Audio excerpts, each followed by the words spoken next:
안녕하세요. 장동호 미래스탁의 박시장입니다. 1월 15일 수요일 증시 마감 시장에 대해서 말씀드리겠습니다. 코스피는 2496.81포인트 0.02% 하락 마감했습니다. 미국의 CPI 소비자 발표 지수를 앞두고 기관이 2562억을 순매도하면서 하락 마감했습니다. 외국인은 491억을 순매수하였습니다. 코스닥은 711.61포인트 0.90, 외국인이 1771억을 순매도하면서 하락하는 모습이었습니다. 15일 밤, 오늘 밤 예정된 이 미국의 12월 미국 소비자 물가 CPI 발표를 앞두고 전망적으로 관망세를 보이는 모습이었습니다. 오늘따라 안녕은 3시 30분 기준 1461.20원 0.13% 하락이었습니다. 윤 대통령 체포 속에 미국 소비자 물가 지수 CPI 발표와 16일 내일 한국은행 기준금리 결정을 앞두고 오늘따라 안녕은 하락하는 모습이었습니다. 오늘 테마시장을 살펴보도록 하겠습니다. 오늘 테마시장 조선 기자재 종목들의 강세가 두드러졌습니다. 트럼프 2기 행정부 LNG 투자 확대 전망 소식에 삼성중공업, 하나오션, HD한국조선해양, 케이프, 인하전공, 하나엔진 등 조선 기자재의 종목들의 강세가 두드러졌습니다. S&P 글로벌은 이 보고서를 통해 트럼프 당선인이 LNG 수출 허가 보류를 해지하고 신규 수출 터미널을 신속히 건설해 산업을 활성화하겠다는 공약을 이행할 경우 앞으로 5년간 LNG 수출 용량이 2배로 증가할 것으로 전망되고 있습니다. 이는 미국 경제 1조 3천억 달러 약 1902조 원 규모의 부양 효과를 가져올 것이라고 전망을 했고, 또한 LNG 수출 활동으로 미국 기업의 총 수익이 2조 5천억 달러 이상이 되고 연방 및 주 세수가 1660억 달러가 될 것으로 예상하고 있습니다.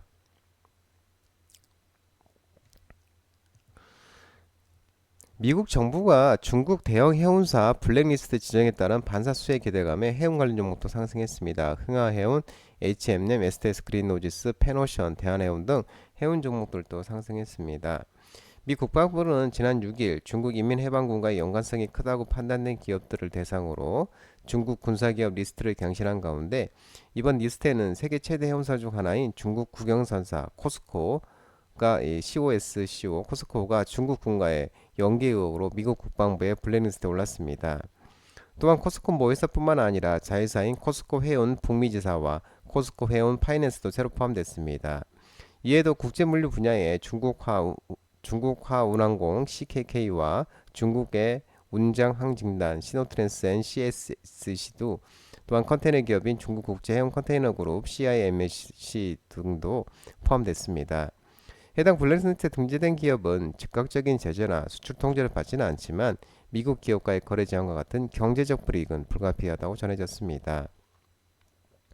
이에 미국과의 거래 제한으로 인해 생긴 공백을 다른 해운사들이 채울 수 있기 때문에 경쟁 해운사들이 반사이익을 얻을 가능성도 제기되고 있습니다. LS증권은 최근 보고서를 통해 해당 조치가 구체적인 제재를 동반하진 않았지만 향후 코스코 및 오션 얼라이언스의 미주 항로 영업 활동에 잠재적인 타격 가능성이 있고 H&M을 비롯한 경쟁 선사, 해운 동맹의 반사 수익을 기대한다고 밝혔습니다. 바이든 대통령이 데이터 센터 건립과 전력 확보 바이든 대통령이 데이터 센터 건립, 전력 확보 행정명령 서명과 LA 산불 훼손 전력망 복구 수혜 기대감이 미숙되면서 일진전기, 대한전선, 가온전선, 산일전기, 재롱전기 등 전선 전력 설비 종목도 강세를 나타냈습니다. 바이든 대통령은 14일 행정부가 기업의 연방정부 부지 임대를 통해 AI 데이터 센터와 청정에너지 인프라 건립을 돕는 행정명령에 서명한 것으로 전해졌습니다. 바이든은 이들 부지에 대해서는 신속하게 허가를 진행하고 송전선 구축, 전력망 연결 등을 돕는다는 계획인 것으로 알려졌습니다. 바이든 대통령은 성명에서 미국에서 차세대 AI 인프라를 구축하는 속도를 가속화해 경쟁력, 국가안보, AI 안전, 청정에너지를 강화할 것이라고 밝혔습니다. LA 산불 피해로 전력망이 크게 훼손되면서 복구 수혜 기대감도 지속되고 있습니다. 업계에 따르면 최근 LA 수도전력국과 남가주 에디슨사 등 미서부 LA 지역 산불로 피해를 입은 전력망 복구를 위해 긴급 발주를 진행하고 있는 것으로 알려지고 있습니다. 미국의 양자 컴퓨터 관련주 업체들의 반등에 영향에 양자암 관련 종목들이 반등이 나왔습니다. 한국첨단 소재, IM 플러스, 코이버, 바이오로그 디바이스, CQ센, 엑스게이트 등 양자암 종목들이 상승했습니다. 지난번 미증시에서 최근 폭락세를 나타냈던 아이언큐는 5.92%, 리게티 컴퓨팅은 47.93%, 퀀텀 컴퓨팅 13.96%등 양자 컴퓨터 관련주들이 일제히 반등세를 나타냈습니다. 이는 최근 주가 폭락세에 따른 반발 매수가 유입된 것으로 풀이되고 있는 모습입니다. 한편 최근 양자 컴퓨터 관련주들은 최근 젠슨왕 엔비디오 CEO가 양자 컴퓨팅이 매우 실용적으로 쓰이려면 20년을 걸릴 것이라고 발언한 데 이어서 메타의 저커버그 CEO가 양자 컴퓨팅이 실용화되려면 아직 먼 길이라고 발언하면서 주가가 급락세를 이어간 바가 있습니다. 자율주행차 스마트카 종목들이 상승했는데요. 미국 상무부가 중국과 러시아의 기술 활용 커넥트카 금지 규제 최종본 공개 소식이 나오면서 칩셋 미디어, MD스테크, IA, 라닉스, 텔리칩스 등 자율주행차 스마트카 종목이 상승했습니다. 미 상무부는 14일 자동차의 자율주행이나 통신 기능에 중국이나 러시아산 소프트웨어나 부품을 사용하는 자동차의 판매를 단계적으로 금지하는 규제의 최종본을 공개를 했습니다. 차량 연결 시스템이나 자율주행 시스템에 중국이나 러시아와 연계가 있는 특정 하드웨어나 소프트웨어를 탑재한 차량의 수입과 판매를 금지하는 규제로 상무부는 작년 9월에 초안을 발표한 바 있습니다. 상무부는 초안 내용을 대부분 그대로 유지하면서 그간 관련 업체 등에서 접수한 의견을 일부 반영했고 ADS의 경우 규제가 하드웨어가 아닌 소프트웨어에만 적용된다고 명확하게 설명했습니다. 아울러 또 오는 20일 트럼프 당선인의 미국 대통령 취임을 앞두고 자율주행차 개발 규제 완화 기대감도 지속되고 있고 언론에 따르면 트럼프 미국 대통령 당선인의 인수위원회가 완전 자율주행 차량을 위한 연방틀을 교통부의 우선순위 중 하나로 삼을 계획으로 교통부에서 자율주행차 규제 프레임워크를 개발할 정책 담당자를 찾고 있다고 전했습니다. 우주항공 관련 산업 종목들이 상승했는데 글로벌 우주산업 본격적인 성장 궤도 진입 소식에 파이버 프로, 루미르, 이수페터시스가 상승했습니다.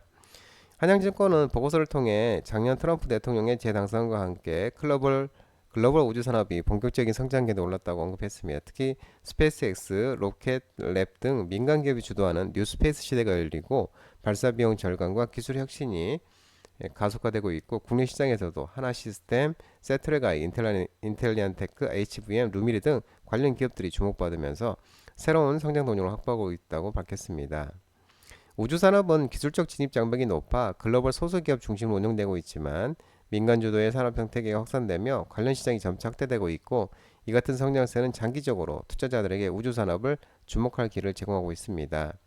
아울러 국내 우주 기업들은 글로벌 경쟁력을 강화하며 우주 산업의 핵심 플레이어로 자리 잡고 있고 그중 세트레가이를 탑픽으로 제시했다고 언급했습니다. HVM 우주 발사체 소재 분야에서 경쟁력 강화하고 글로벌 발사체 고객사에 대응하고 있고 인텔리안테크는 원핵과 협력하여 평탄한 안테나를 공급하며 저궤도 위성 인터넷 서비스 확대에 기여하고 있다고 밝혔습니다. 루미르는 SR 기술 기반의 루믹스 X 이성을 2026년에 발사할 계획으로 초고해상도 데이터를 제공하며 SAR 시장에서 독보적인 입지를 다질 것이라고 설명했습니다. 주주환원 기대감에 은행 종목들이 상승했습니다. BNK 금융지주, 신한지주, JB금융지주, DGB금융지주, KB금융 등이 상승하는 모습이었습니다. 미국의 일라일리가 비만치료제 매출 전망 하향 여파에 비만치료제 관련 종목들이 하락을 했습니다. 사페론, D&D 파마텍, 펩트론, 대봉 NS, 인벤티지랩 등이 하락을 했습니다. 지난밤 미 증시에서 일라일리가 6.5%의 하락을 했습니다. 이 비만치료제의 4분기 매출이 예상에 미치지 못할 것으로 전망하며 큰 폭으로 하락했습니다. 특히 이 비만치료제 마운제라와 젯바운드가 4분기 각각 35억 달러, 19억 달러 매출을 올릴 것으로 자체 추정했습니다. 이는 시장의 기대치 53억 5천만 달러, 20억 8천만 달러를 밑도는 수치입니다. 이와 관련해서 데이비드 닉스 일라일리 최고경제 CEO가 미국의 인크레틴 시장이 전년 동기 대비 45% 성장했지만 기존 예상만큼 빠르게 성장하지는 못했다고 설명했습니다. 정치 인맥 관련 종목들이 하락했습니다. 이재명, 홍준표, 한동훈 종목들이 하락을 했는데 공수처가 윤 대통령 체포영장 집행하면서 하락하는 모습이었습니다. 오리엔트바이오, 오리엔트전공, 디젠스, 현지엘리트, 현지 INC, 동신건설 등 이재명 관련주, 경남소프트리 3일 등 홍준표 관련주, 오파스넷, 대상홀딩스 등 한동훈 관련주, 진양산업, 진양화학 등 오세훈 관련주, 안랩, 써니전자 등 안철수 종목들이 하락을 했습니다. 고위공직자 범죄수사처 공수처는 이날 오전 10시 33분경 서울 용산구 한남동 관저에서 윤석열 대통령에 대해 체포영장을 집행하고 신병을 확보했습니다. 이 공수처는 고장 윤 대통령 이송했고 윤 대통령이 탄 경호차량은 오전 10시 53분께 정부 과천청사에 도착을 했습니다. 공수처는 윤 대통령을 곧장 조사하고 체포시한인 48시간 이내에 구속영장을 청구할 방침입니다. 이는 12.3 비상계엄 사태가 발생한 지 43일 만으로 현직 대통령이 수사기관에 체포된 것은 헌정사상 처음입니다. 장동원 미래스탁 전화번호는 106-3797입니다. 하지만 자본시장법 개정으로 인해 이 번호는 수신 및 착신이 거부되었기 때문에 참고하시기 바랍니다. 끝으로 장동원 대표 유튜브 채널 구독과 좋아요 많이 부탁드리고요. 알림 설정을 꼭 해두시기 바랍니다. 유튜브 채널 알아보면 공유가 있습니다. 공유, 소개 링크 많이 부탁드리고요. 유튜브 장중 라이브 무료 방송 진행하고 있으니까 혼자 하기 힘드신 분들이나 도움이 필요하신 분들은 언제든지 오셔서 많은 도움 받아가시기 바랍니다. 오늘 시장도 모든 분들 고생 많으셨고요. 남은 시간 평안한 시간 되시기 바랍니다. 감사합니다.